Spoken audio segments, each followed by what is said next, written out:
This is TWiT.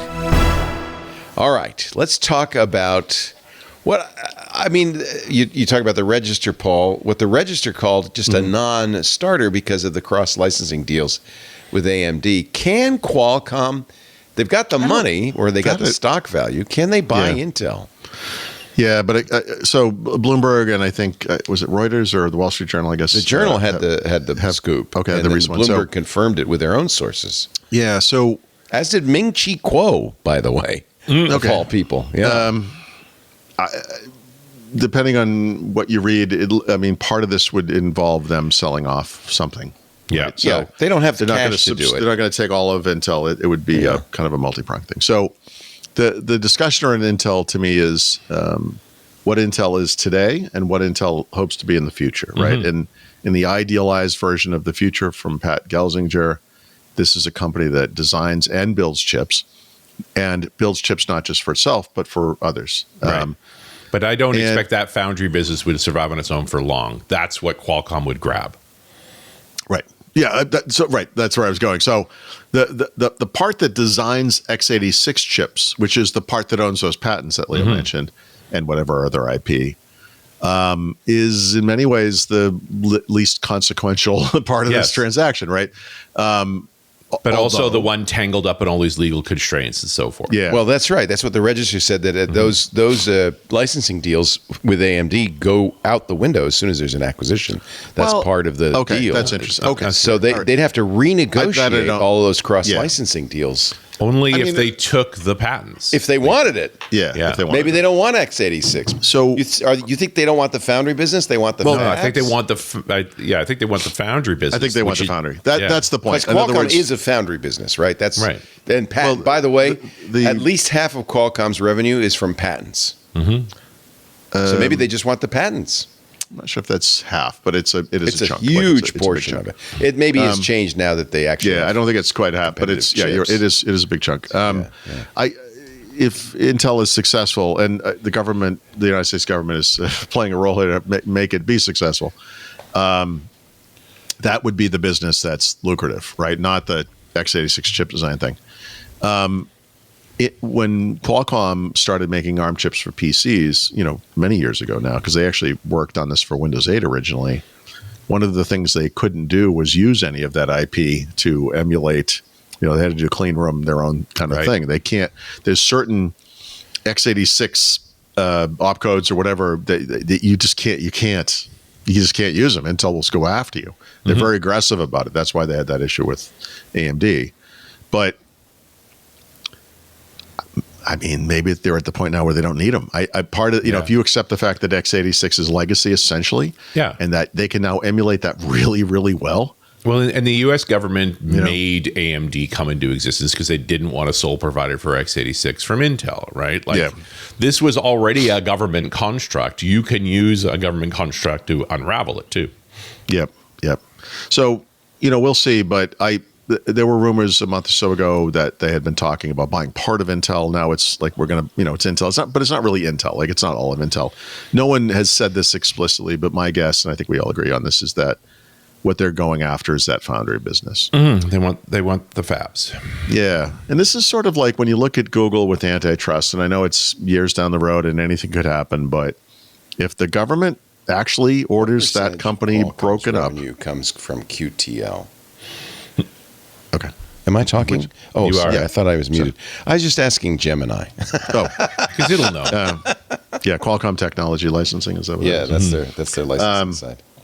So, sorry, I lost track. So if there was some version of Google in the future, 20 to 30% is what Gemini says. That sounds about right. Yeah. You take out ads, just do that one thing and say, you can have all the other stuff you have. You're a technology company. Congratulations.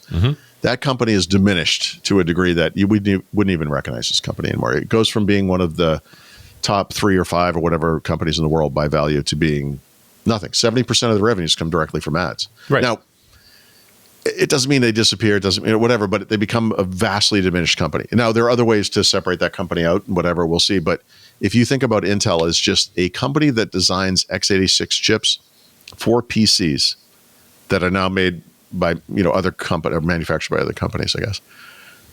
I mean, what are we talking about here? This is they've lost.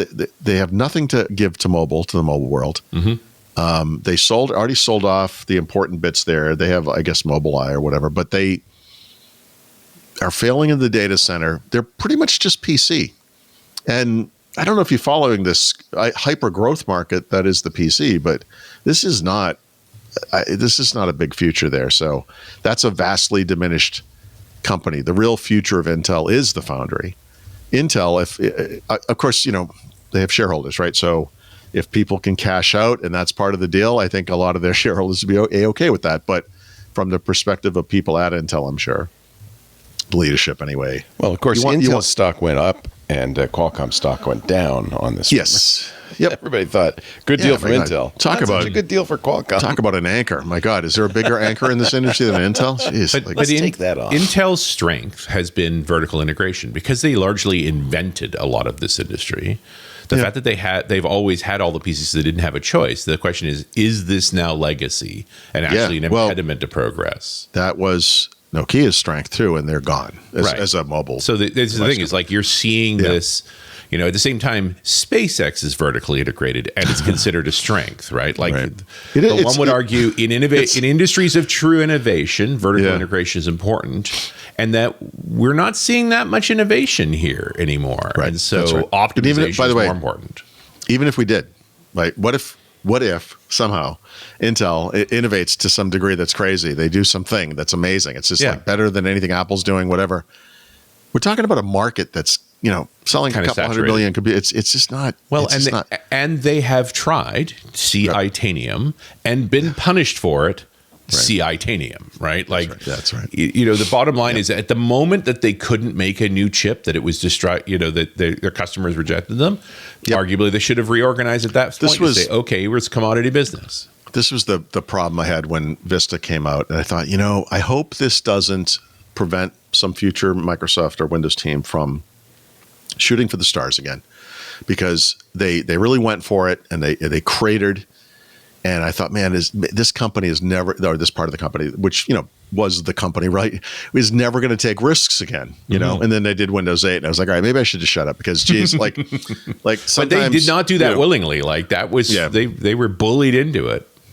Because the alternative was Microsoft going all ARM then, which, one would argue shouldn't maybe was the, Yeah. So we'll see. But a lot of people instantly kind of poo-poo this Qualcomm Intel thing. This is one way. You've got to face the issue. Issues either. But those regulatory, yep, it can be done, right? But the reality is, this is an archaic business now. The reality is, this is roadkill, and there are vultures circling, and someone's going to get it. So you want it to be a U.S. company, as long as you don't dump it in Central Park with a broken bicycle. Who does that? Nobody does that. I don't think anybody does that, but that's a different story. Hey, it's me, Leo Laporte. I hope you've enjoyed this little snippet from Windows Weekly. If you want to see more, want to catch the whole show, you can subscribe in your favorite podcast client or visit our website, twit.tv/WW. And of course, there's links right below me.